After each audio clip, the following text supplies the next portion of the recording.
ध्यान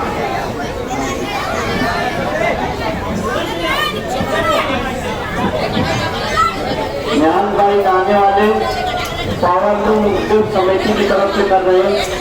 अब मैं सूफी रमजान साहब और इमरान रिजवी और अनीस काजी साहब निजी तंजीमों की जानिब से है जो जवान की जानिब आपको इस्तेमाल करें। छुट्टी का क्या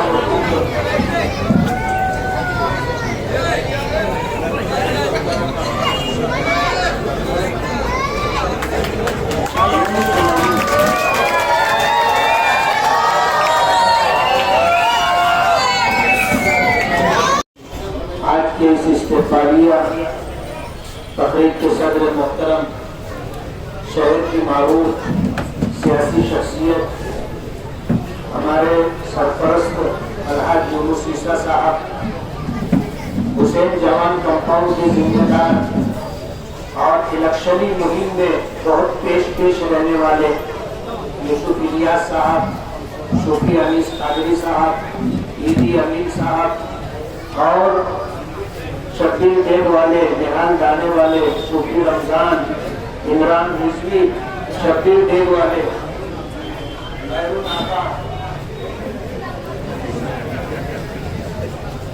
दीगर सभी हमारे बुजुर्ग हजरात और नौजवान साथियों, लड़ाई बहुत मुश्किल थी, बहुत सख्त मरहला था। इस लड़ाई को लड़ते हुए दरमियान में कुछ घरेलू मसाइल की वजह से मुझे मुंबई जाना पड़ा और वहां मुझे हार्ट अटैक की तकलीफ हो गई। जाहिर बात है, ऐसे हालात में आदमी इलेक्शन छोड़ देता है। हफ्ता भर मैं शहर से बाहर रहा, लेकिन इलेक्शन की कमान अलहाज यूनुस ईसा, यूसुफ इलियास, अलहाज जाकर खालिद परवेज, अब्दुल मालिक, अब्दुल माजिद, सूफी अनीस कादरी, अनीस अपने ईदी अमीन और भी हमारे वो तमाम रुफका जो तन मन धन के साथ 24 घंटा लगे रहे। लोगों ने ऐसा समझा कि अब मुफ्ती साहब बीमार हो गए हैं, मैदान खाली है और खुशियां मना रहे थे, पेड़े तकसीम किए जा रहे थे। रात में जब शराब और शबाब के कबाब के दौर चल रहे थे, शायद अल्लाह पाक को ये बात पसंद नहीं आई। नबी करीम सल्लल्लाहु अलैहि वसल्लम ने कुछ दुआएं की हैं, उनमें से एक दुआ ये है, अल्लाहुम्मा इन्नी अऊज़ु बिका मिन शमाततिल आदा, कि अल्लाह मैं तुझसे इस बात की पनाह चाहता हूँ कि मुझ पर ऐसे हालात आए कि दुश्मन हंसे और खुश हो। मैं इससे तेरी पनाह चाहता हूँ। खबर मुझे भी थोड़ी बहुत मिलती रही और मैं भी दुआ करता रहा।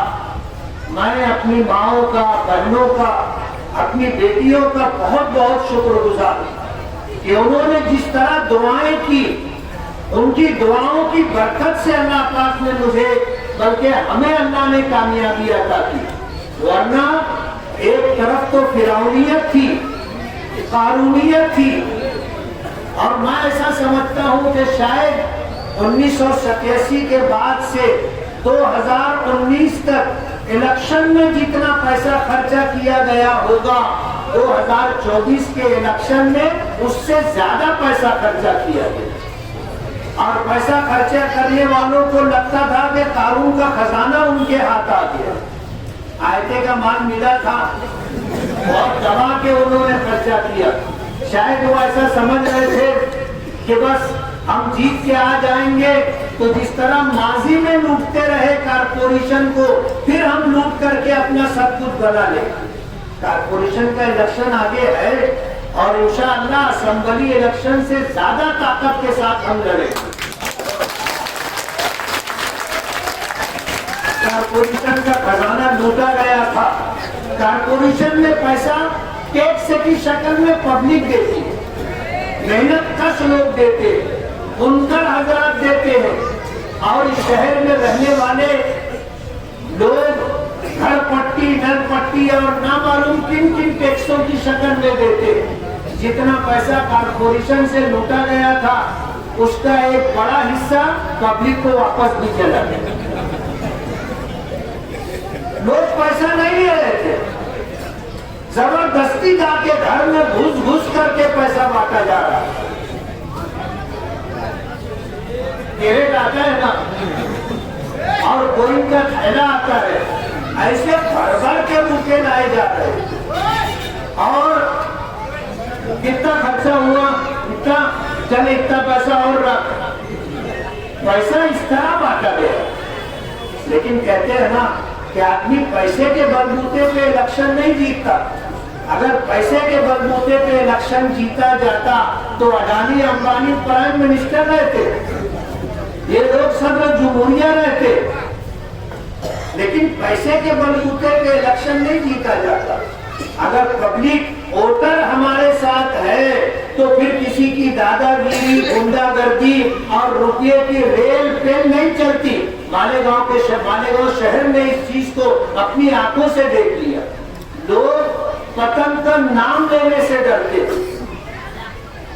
मैं सलाम करूंगा अपने उन वोटरों को कि जब वो वोट देने के लिए निकले तो उनकी जान माल इज्जत और आबरू महफूज रहे, उनके बच्चे महफूज रहे, उनका मुस्तकबिल महफूज रहे।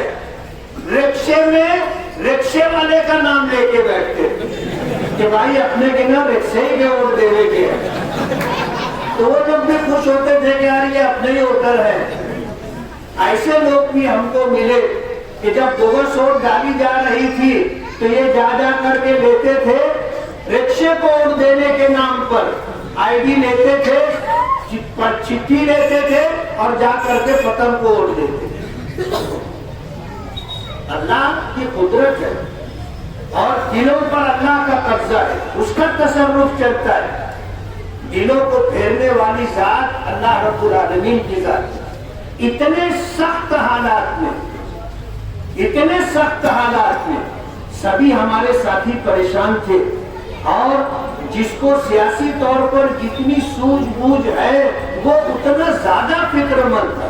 हमारे अलहाज यूनुस ईसा साहब को मैं जब उनका चेहरा देखता था मैं भी डर जाता था कि अल्लाह खैर करे। लेकिन इत्मीनान था, एक तरह का इत्मीनान था कि इंशाअल्लाह जीत अपनी होगी। हमने जिस तरह का हिसाब व किताब लेकर के हम चल रहे थे, हम बोगस वोट को रोक नहीं सके, ये इत्तराफ है हमको। बोगस वोट हम रोक नहीं सके और अलहाज यूनुस ईसा साहब तड़प करके बोलते थे कि बोगस वोट रोकना चाहिए, क्या करें, कैसे करें। लेकिन जाहिर बात है कोई रास्ता नहीं था और उसके सद्दे बात के लिए हमारे पास कोई प्रोग्राम नहीं था। लेकिन अल्लाह की जात पर एतमाद था कि हम अच्छाई और बुराई के उन्वान पर इलेक्शन लड़ रहे। और हुजूर का फरमान है हक को यादो वाला यो वाला अलई कि हक ही हमेशा गालिब रहता है। थोड़ा वक्त लगता है लेकिन हक, नतीजा और अंजाम हक के साथ होता है। आप देख लो मालेगांव का रिजल्ट, लीड लेकर चल रहे थे, चलते चलते लीड एक जगह टूटी, उसके बाद फिर उनको लीड मिल गई और 24 राउंड जब मुकम्मल हुआ तो 24वां राउंड मुकम्मल होने पर वो तकरीबन 985 वोट से लीड में थे। और जब पेटिया राउंड शुरू होता था तो एक साहब आवाज देते थे शुरू कीजिए इमाम साहब। हम लोगों को चिढ़ाते थे और ऐसा उनका गुमान था कि अब ये आखिरी 8 पेटियां तो अपनी है, गुरुवार वार्ड की पेटियां है सब अपनी है। लेकिन जैसे ही वो 8 पेटियां शुरू हुई अल्लाह ने उनकी लीड खत्म कर दी और हमको लीड अता कर दी। ये उसका करम है। और गुरूर और तकब्बुर करने वालों को अल्लाह ने बता दिया कि ये तो सिर्फ अल्लाह को ज़ेब देता है, अल्लाह ही को तकब्बुर अल्लाह की जीनत है, बंदों को ये चीज इख्तियार नहीं करनी चाहिए। और कुदरत ने ऐसे मोड़ पर ला करके उनको जो है शिकस्त से दो चार किया कि पिछला 5 साल इस उधेड़-बुन में गुजर गया कि 38,000 वोट से कैसे हार गए। और अब इतने कम वोट से पूरे महाराष्ट्र में सबसे कम वोटों से अगर कोई जीता है तो वो मालेगांव में ऑल इंडिया मजलिस इत्तेहादुल मुस्लिमीन की उम्मीदवारी करते हुए मैं जीता हूं 162 वोट। 74 वोट से मैं जीता था जब टीचरों की वोट निकलने लगी, सरकारी मुलाजमीन की वोट जब निकलने लगी, पोस्टल वोट, तो उससे जो वोटें मिली वो मिला करके 162 वोट हुई। उनको तो ये हार हजम ही नहीं हो रही थी ना। 12:30-1 बजे फैसला आ गया था और अपने जीत चुके थे, लेकिन कोई सूरत में वो मानने के लिए तैयार नहीं थे। पूरे शहर को तजब्जुब में रखा और आखिर तक रात के 8 बज गए, कोई सूरत में मानने के लिए तैयार नहीं थे।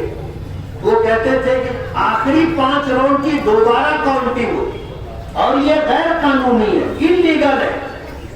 हमारे बैरिस्टर असदुद्दीन ओवैसी साहब के बार बार फोन आ रहे थे और वो रिकाउंटिंग के लिए तैयार नहीं थे कि ये गैर कानूनी है, मैं इलेक्शन कमिश्नर से बात करता हूं।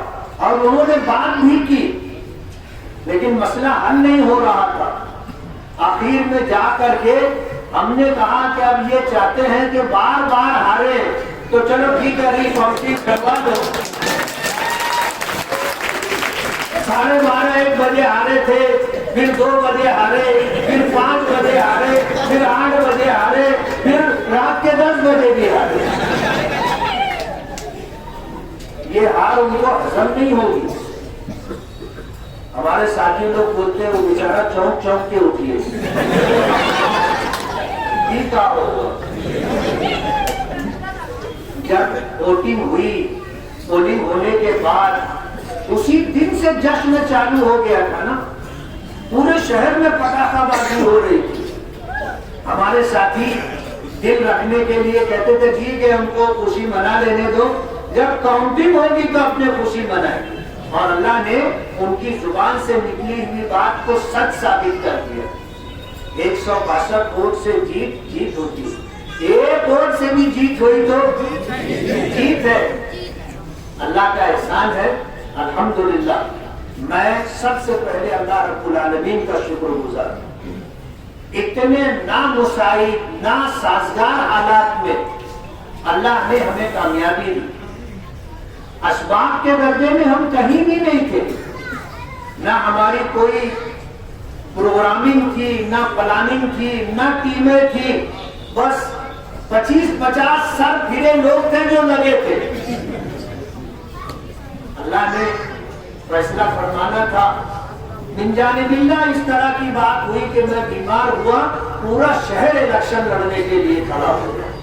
एक आवाज थी, मैं सुन रहा था, मुझे बताया कि हमारे नौजवान बच्चे कहते थे कि मैं भी मुफ्ती इस्माइल, और पूरी ताकत के साथ उन्होंने इलेक्शन लड़ा और अल्लाह ने कामयाबी अता की। आपको यकीन दिलाते हैं कि इंशाअल्लाह हम काम करेंगे और आपकी उम्मीदों पर पूरा उतरने की कोशिश करेंगे। बहुत बहुत शुक्रिया।